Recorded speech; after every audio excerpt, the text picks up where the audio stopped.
जदि कहीं इग्नोर करुछि एई काम जानी जानी थरे करि दियो सीए तुम पई कांधिकी पागल हेब। जना नहीं एमिति काहींकी हुए। आमे जहाकू अधिक भल पाऊ ताठारू घृणा भली शब्दर अर्थ बुझी थाऊ। जना नहीं एमिति काहींकी हुए जहाकू जीवन ठारू अधिक महत्व दिया जाए पुणी तार ठारू सारा जीवन पई दुख पाए जाई थाए। स्वार्थपर दुनिया रे गोटिए कथा सत एठी केही काहार नुहे। थरे स्वार्थ सरीगले निजर निजर कहूथिबा लोक हठात परठारू भी अधिक दूर होई जाई थाए। मो हिसाब रे ए दुनिया ताहा नुहे जहा आमे बुझी थाऊ। सेथि पई आमकू ताहा करिबाकू हेबो ताहा एही दुनिया आमठारू चाहि थाए। आउ एही दुनिया केवल तांकर जहा पाखरे दुनिया को देखिबार उच्च शिखर अछि। सफलतार सेही छाती उपरे जहा उपरे ठिया होई दुनिया को नुआ करी देखिबार अछि। सफलता त्याग एवं ढेर सारा बलिदान चाहे। आपणक ठारू सबु समय आपणकर समस्त परिश्रम एवं निज लक्ष्य प्रति डिसिशन चाहे। छोट छोट सफलता मिसी गोटे बड़ लक्ष्य पथ निर्माण करे। जेउ लक्ष्य पथरे बाधा विघ्न कंटा परी पादक तलक आसीबो किंतु मनर उत्साह रख आपणकू सही लक्ष्य पथरे आगक बढ़िबार सहाय्य करिबो। आपण जितिबे एहार ग्यारंटी आपण निजे दियंतु। प्रेम केवल ताहा ही सच्चा जदि ताहा आपणकू आगक बढ़िबार सहाय्य करिथाए। सिए आपणक ठारू स्वाधीनता छड़ाई निए। जी आपन को अधिकार बंधन रे बांधिबा को चेष्टा करे ताहा केवल साधारण संपर्क अटे। ताकू असाधारण भाबी ता पछरे समय नष्ट करंतु नहीं। ये गोटे स्टोरी मु आपण मानू कहूची भल लागिले निहाती कमेंट रे जणैबे। आशा गोटे भल झीटे घरे ताकू समस्ते भल पाती। तार व्यवहार एवं आचरण बहुत भल। स्कूल ठारू आरंभ करी कॉलेज पर्यंत सी समस्तंकर प्रिय थाए। केही भाबी नथिले कि सी दिने काहाकू भल पाइबो बोली।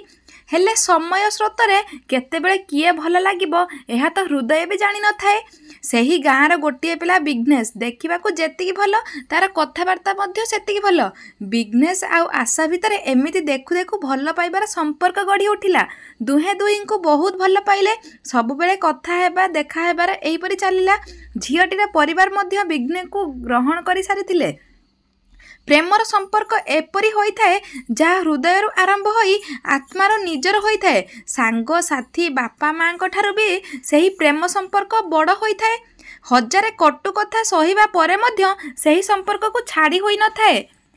भल पाइबाटा पाप नुहे किंतु जदि भल पाइबाटा भूल मनीष सह होई जाए तेबे कष्ट भल मनीष ही भोगी थाए। एमिति देखु देखु 2 वर्ष हो गला। हठात विघ्नेश इग्नोर करने को लगिला। आशा किछि बुझी पारु न थाए। जदि दिन को 20 थर कॉल करुथिबा एबे ताको कॉल करिवार इच्छा ही नाही। कॉल कले मध्य रिसीव करूनी। तार इच्छा हेले कथा हेउची टिके टिके कथारे रागी जाउची। छाड़ी देबार धमक देउची। कष्ट देला भली कथा कहूची। ता कथारु जणा पडुची जेपरि तार मो उपरु मन भरी जाइची। एबे सीए साइड होई गले कष्ट तो निश्चय हेबो। हेले जीवन रे आगु को बढ़िबा को हेले एसबु को बाहर को चली जिबा को हेबो। जणे भौणी तांकर दुख मते जणाइले। सी निज लव लाइफ विषय रे एसबु जणाइथिले। मु धन्यवाद देबी तांकू जे सी मते योग्य बोली भाबी कहिले। तेबे मु जते दूर जानिची आजिकाली प्राय संपर्क एपरी चलीची। प्रथमे ढेर सारा भल पाइबा देबे तापरे अजथा इग्नोर आरंभ करिवे। मु गोटिए कथा बुझी पारु नाही। दूरे जिबार ही थिला एते निजर ही करि देउथिले काहेकि कि भूलिबा कष्ट होई जाउची। भल लाइफ को दुखरे भरी देउछंती। तेबे सेही भौणी को किछि कहिबा को चाहूची एवं एहा मध्य जाने कि एपरी अनेक भौणी एही वीडियो देखुछंती जहा सो एपरी घटिची बा घटिबा को जाउची।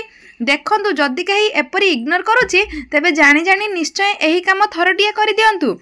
आगो को जेतिकी कथा हेउतले एबे ताहा सह अधिक कथा हुअंतु। ताकू जणाओ कि तांको बिना बंची पारिबनी। तुम बिना तांकू आउ केही अधिक भल पाई पारिबे नाही। जदि सी भल हृदयर मनीषटीए होइतिबे तेबे सी भी तुमको आग भली भल पाइबे। जदि ता मनरे अलगा किछि थाए तेबे तथापि इग्नोर करिवे। एही काम तांको पई गोटिए सुजोग भली हेबो। जदि एही सुजोग रे फेरी आसले भल नहेले तांको छाड़ीबार टिके भी डेरी कर नाही। जानी जानी एही निश्चय थरे कर। ताकू बहुत सारा भल पाइबा कथा कही तांको निज ठारू अधिक महत्व देई तांको अलगा अभ्यास लगेई हठात ताठारू एमिति दूरे जाओ जेपरि से तुम जीवन रे आग्रह ही नथिले। सी फेरिबा को चाहिए भी ता पाखरे अवशोष थिबो किंतु बाट नथिबो।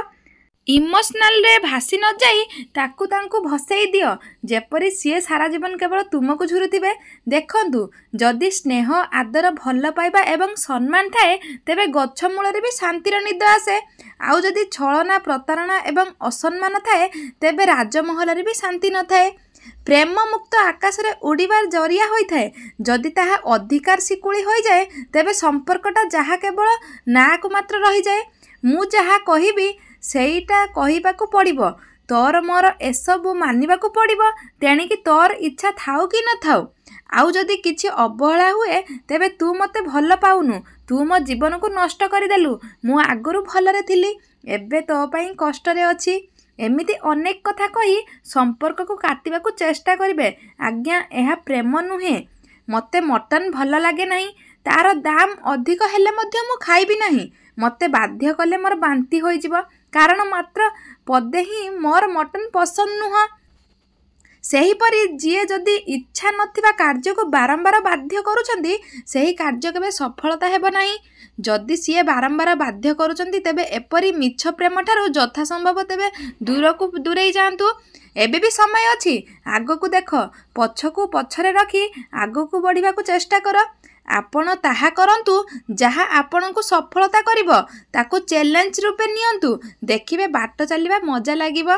ଗୋଟିଏ ସଠିକ୍ ସ୍ୱପ୍ନ ଦେଖନ୍ତୁ ଏବଂ ତାକୁ ପାଇବାର ସବୁ ତକ ସମୟ ଏବଂ ପରିଶ୍ରମ ଦେଇ ଦିଅନ୍ତୁ। ଆମ ଗାଁରେ ଗୋଟିଏ ଝିଅ ମୋତେ ପଚାରିଲା, ଭାଇ, ମୋତେ ଏବେ 10ମ ସରିଲା। ମୋର ପରିବାରରେ ଆର୍ଥିକ ଅବସ୍ଥା ଏତେ ବି ସ୍ୱଚ୍ଛଳ ନୁହେଁ, କିନ୍ତୁ ମୋର ଇଚ୍ଛା ଡକ୍ଟର ହେବା ପାଇଁ। ତେବେ ତା'ର ପରିସ୍ଥିତି ହିସାବରେ ମୁଁ ଗୋଟିଏ ବାଟ ଦେଲି। ଯଦି ଆପଣଙ୍କ ପାଖରେ କିଛି ଭିନ୍ନ ମତ ଥାଏ, ତେବେ କମେଣ୍ଟରେ ନିଶ୍ଚୟ ଜଣାନ୍ତୁ। ତାକୁ କହିଲି, ଏବେ ନର୍ସିଂ କରିବା ପାଇଁ କୌଣସି ଗୋଟିଏ କ୍ଲିନିକରେ ପାର୍ଟ ଟାଇମ୍ ଜବ୍ କରି ମେଡ଼ିକାଲ ଏବଂ ପ୍ରାଇମେରୀ ଟେକ୍ନିକ୍ ଉପରେ ଭଲସେ ଜ୍ଞାନ ବଢ଼ାଇବାକୁ। ତାପରେ ଫାର୍ମାସି ଏବଂ ଏହିପରି ଗୋଟିଏ ପାହାଚ ଚଢ଼ିବା ପାଇଁ, ଯାହାଦ୍ୱାରା ଘରକୁ କିଛି ଆର୍ଥିକ ସାହାଯ୍ୟ ମିଳିବ ଏବଂ MBBS ପାଇଁ ପୂର୍ବରୁ କିଛି ଦକ୍ଷତା ମିଳିଯିବ। ଏହି କଥାଟି କହିବାର ତାତ୍ପର୍ଯ୍ୟ ଏହା କି, ଦର୍ଶକ ବନ୍ଧୁ, ଆପଣ ଦେଖନ୍ତୁ ଆପଣଙ୍କର ସ୍ୱପ୍ନଟି କ'ଣ, କିନ୍ତୁ ସ୍ୱପ୍ନଟିକୁ ମୁଣ୍ଡ ଉପରେ ବୋଝ ପରି ରଖନ୍ତୁ ନାହିଁ। ନିଜର ପରିବେଶ ଏବଂ ପରିସ୍ଥିତିକୁ ଠିକ୍ସେ ଅନୁଧ୍ୟାନ କରନ୍ତୁ। ତାପରେ ପ୍ରତ୍ୟେକ ପଦକ୍ଷେପ ଭାବିଚିନ୍ତି ଉଠାନ୍ତୁ, ଯାହା ଫଳରେ ଆପଣଙ୍କ ସ୍ୱପ୍ନ ବି ସାକାର ହୋଇଯିବ। ତା ସହ ଏତେ କଷ୍ଟ ହେବନି। ମଜା ଲାଗୁଥିବା କାମ ସହଜ ଲାଗେ, କିନ୍ତୁ ମୁଣ୍ଡରେ ଲୋଡ୍ ନେଇ କାମ କରିବେ, ତେବେ ବହୁତ କଷ୍ଟ ଆଉ ଜଲ୍ଦି ଥକି ଯାଇଥିବେ। ସେଇଥିପାଇଁ ବନ୍ଧୁ, ବୁଦ୍ଧିର ସଠିକ୍ ଉପଯୋଗ କରନ୍ତୁ ଏବଂ ଲକ୍ଷ୍ୟ ପଥରେ ଆଗେଇ ଚାଲନ୍ତୁ। ଆଜିଠାରୁ କେବଳ ଗୋଟିଏ ସ୍ୱପ୍ନ ଦେଖିବା, ଆଉ ତାକୁ ସତ କରିବାକୁ ପୁରା ଜୀବନ ଲଗାଇଦେବା। ସେଥିପାଇଁ ବନ୍ଧୁ, ବୁଦ୍ଧିର ସଠିକ୍ ଉପଯୋଗ କରନ୍ତୁ। ଏବେ ହିଁ ଆପଣଙ୍କର ଲକ୍ଷ୍ୟ ନିର୍ଣ୍ଣୟ କରନ୍ତୁ। ନିଜକୁ ବଡ଼ କରିବା ନିଜକୁ ଉନ୍ନତିରୁ ଅଧିକ ଉନ୍ନତି କରିଥାଏ। ପରିବର୍ତ୍ତନକୁ ଡର ନାହିଁ। ମନେ ରଖ, ଯଦି ଆଜି କିଛି ହରେଇ ଦେଉଛ, ତେବେ ସମୟ ଆସିବ ଆଜିଠାରୁ ବି ଆହୁରି ଭଲ କିଛି ହାସଲ କରିପାରିବ। ଝିଅମାନଙ୍କ ପାଖରେ କଥା ହେବା ପାଇଁ ଅନେକ ଲୋକ ଥାଆନ୍ତି, କିନ୍ତୁ ତାଙ୍କ ହୃଦୟ ଯାହାକୁ ମନ କଥା କହିବା ପାଇଁ ଖୋଜେ, ସିଏ ମନର ମଣିଷଟିଏ ହୋଇଥାଏ। ଯେଉଁମାନେ କୁହନ୍ତି ମୁଁ ପାରିବିନି, ନିଜକୁ ଥରେ ଏକଥା ପଚାରିବା ଦରକାର, କାହିଁକି ପାରିବିନି, କ'ଣ ପାଇଁ ପାରିବିନି? ମଣିଷ ଏତେ ସ୍ୱାର୍ଥପର କି ଏଠି ଜଣେ ଜଣଙ୍କ ପାଇଁ ନୁହେଁ, ବରଂ ଜଣେ ଜଣଙ୍କ ବିରୁଦ୍ଧରେ ଚିନ୍ତା କରନ୍ତି। ପ୍ରଶ୍ନ ଆସେ, ଫୁଲ ସହ କଣ୍ଟା କାହିଁକି ଦେଲେ ଭଗବାନ? ଏଥିପାଇଁ ଦେବା କଥା ନୁହେଁ କି ସିଏ କଣ୍ଟାର ଗଛରେ ବି ଫୁଲ ଫୁଟାଉଛନ୍ତି। ଦରକାରରୁ ଅଧିକ ଚିନ୍ତା ଜୀବନରୁ ଖୁସି ଛଡ଼ାଇ ନେଇଥାଏ। ସୁଖ ସମସ୍ତେ ସାଥିରେ ଥାଆନ୍ତି, କିନ୍ତୁ ଦୁଃଖ ସମୟରେ ଲୋକ ପଛ ଥାଆନ୍ତି। ସେଥିପାଇଁ ତ ବରଯାତ୍ରୀ ଗଲାବେଳେ ଲୋକ ଆଗରେ ଯାଆନ୍ତି ଓ ମଶାଣିକୁ ଗଲାବେଳେ ଲୋକ ପଛରେ ଯାଆନ୍ତି। ପ୍ରେମ ଏକ ଏପରି ଜିନିଷ ଯାହା କେବେ ଖସିବାକୁ ଦିଏନି, ଆଉ ଘୃଣା ଏକ ଏପରି ଜିନିଷ ଯାହା ମଣିଷକୁ କେବେ ଉଠିବାକୁ ଦିଏନି। ମୁଁ ଦୁନିଆଠାରୁ ଅଲଗା ନୁହେଁ, ବାସ୍ ମୋ ଦୁନିଆଟା ସମସ୍ତଙ୍କ ଠାରୁ ଅଲଗା ହୋଇଥାଏ। ଦେବା ପାଇଁ ଦାନ, ନେବା ପାଇଁ ଜ୍ଞାନ, ଆଉ ଛାଡ଼ିବା ପାଇଁ ଅଭିମାନ ସର୍ବଶ୍ରେଷ୍ଠ ହୋଇଥାଏ। ପରିବାର ହେଉ କି ସମାଜ ଯେତେବେଳେ ବର୍ବାଦ ହୋଇଯାଏ, ସେତେବେଳେ ବୁଝିଲା ମଣିଷ ନୀରବ ହୋଇଯାଏ, ଆଉ ନ ବୁଝିଲା ମଣିଷ କଥା କହିବା ଆରମ୍ଭ କରେ। ନିଜେ ହସୁଥିବା ଆଉ ଅନ୍ୟକୁ ହସାଉଥିବା ମଣିଷ ଯେବେ ଚୁପ୍ ହୋଇଯାଏ, ସେତେବେଳେ କେବଳ ମନ ଅଶାନ୍ତ ହୁଏନି, ଏକ ଡର ବି ଲାଗିଯାଇଥାଏ। କେବଳ ଗୋଟିଏ ଭୁଲର ଅପେକ୍ଷା, ତାପରେ ଅନ୍ୟମାନେ ଭୁଲିଯିବେ ତୁମେ କେତେ ଠିକ୍ ଥିଲ। ଯେଉଁ ଢଙ୍ଗରେ କଥା କହୁଛ, ସେହି ଢଙ୍ଗରେ ଶୁଣିବାର ସାହସ ବି ରଖିଥାଅ। ସତ କହିବାର ସାହସ ଯଦି ଅଛି ତେବେ ଏକୁଟିଆ ଚାଲିବାର ସାହସ ବି ରଖ, କାରଣ ଏହି ଦୁନିଆରେ ସତକୁ ସବୁବେଳେ ତିରସ୍କାର ମିଳିଥାଏ ଆଉ ମିଛକୁ ପୁରସ୍କାର ମିଳିଥାଏ। ନାରୀକୁ ସୁନ୍ଦର କହିବା ଅପେକ୍ଷା ନାରୀକୁ ସମ୍ମାନ ଦେବା ଅଧିକ ସୁନ୍ଦର ହୋଇଥାଏ। କିଛି ମଣିଷ ବହୁତ କଠିନ ଖରାରେ ଏଇଥିପାଇଁ ପରିଶ୍ରମ କରନ୍ତି ଯେମିତି ତାଙ୍କ ଘର ଲୋକ ଖରାକୁ ବାହାରିବାକୁ ପଡ଼ିବନି। ଦର୍ଶକ ବନ୍ଧୁ, ଭିଡ଼ିଓଟି ଆଜି ପାଇଁ ଏତିକି। କେମିତି ଲାଗିଲା କମେଣ୍ଟ ବକ୍ସରେ ନିହାତି ଜଣାନ୍ତୁ। ଆଶା କରୁଛି ଭିଡ଼ିଓଟି ଆପଣଙ୍କୁ ଭଲ ଲାଗିଥିବ।